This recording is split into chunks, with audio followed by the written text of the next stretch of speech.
BC రిజర్వేషన్ల అంశంపై కసరత్తు అంతిమ దశకు చేరుకుంది. సీఎం రేవంత్ తో మహేష్ కుమార్ గౌడ్ మంత్రులు భేటీ అయ్యారు. బీసీ రిజర్వేషన్ల పెంపుపై మంత్రుల కమిటీ 3 ఆప్షన్స్ ఇచ్చింది. ఈ భేటీలో ఏ ఆప్షన్ తీసుకోవాలో ప్రభుత్వం నిర్ణయం తీసుకోబోతుంది. ఆప్షన్ 1 గా పార్టీ పరంగా బీసీలకు 42% ఎన్నికల్లో అవకాశం ఇవ్వడం, ఆప్షన్ 2 గా స్పెషల్ జీవోతో రిజర్వేషన్లు ఇవ్వడం, ఆప్షన్ 3 గా కేంద్రం ఆమోద ముద్ర వేసే వరకు వేచి చూడటంపై ఇవాళ సర్కార్ నిర్ణయం తీసుకోబోతుంది.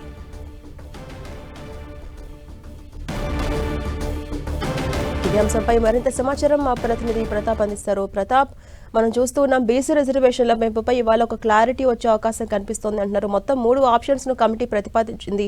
ఏ ఆప్షన్ తీసుకునే అవకాశం కనిపిస్తోంది? ప్రభుత్వం ఎలాంటి నిర్ణయం తీసుకోబోతుంది? అప్డేట్స్ ఏంటి?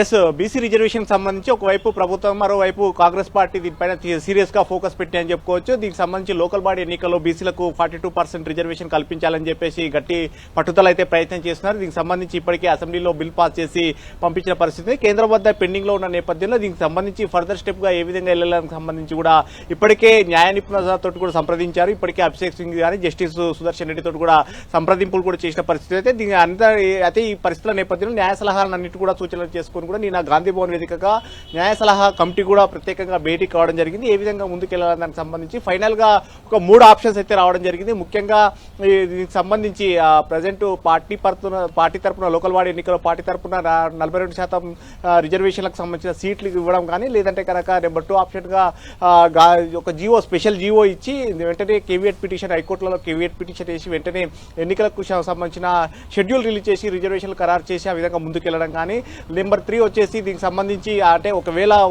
సెంట్రల్ నుంచి ఓకే అయిన తర్వాతనే నెక్స్ట్ ఫర్దర్ గా ఎన్నికలు నిర్వహించేదాకా వెయిట్ చేయడం అనేది, ఇట్లా ఈ 3 ఆప్షన్లకు సంబంధించి కూడా నిన్న సలహా కమిటీ, న్యాయ సలహా కమిటీ కూడా ఒక ఫైనల్ గా ప్రతిపాదనలు చేసింది. అయితే వీటన్నిటి కూడా సీఎం రేవంత్ రెడ్డితో ముందు పెట్టి ఒక నిర్ణయం తీసుకోవాలని చెప్పేసి భావించారు. అయితే ఈ రోజు కాసేపటి క్రితమే మంత్రులంతా కూడా డిప్యూటీ సీఎం నేతృత్వంలో మంత్రులంతా కూడా సీఎం రేవంత్ రెడ్డితో కూడా భేటీ కావడం జరిగింది. దీనికి సంబంధించి కూడా ఒక ఫైనల్ కన్క్లూజన్ తీసుకున్న తర్వాత ఎల్లుండి క్యాబినెట్ లో పెట్టి వీటిని ఆమోదించిన తర్వాత దీనికి సంబంధించి అసెంబ్లీలో కూడా ఒక చర్చ చేసి ఫర్దర్ స్టెప్ గా ముందుకెళ్లాలని చెప్పేసి ప్రభుత్వం భావిస్తుంది.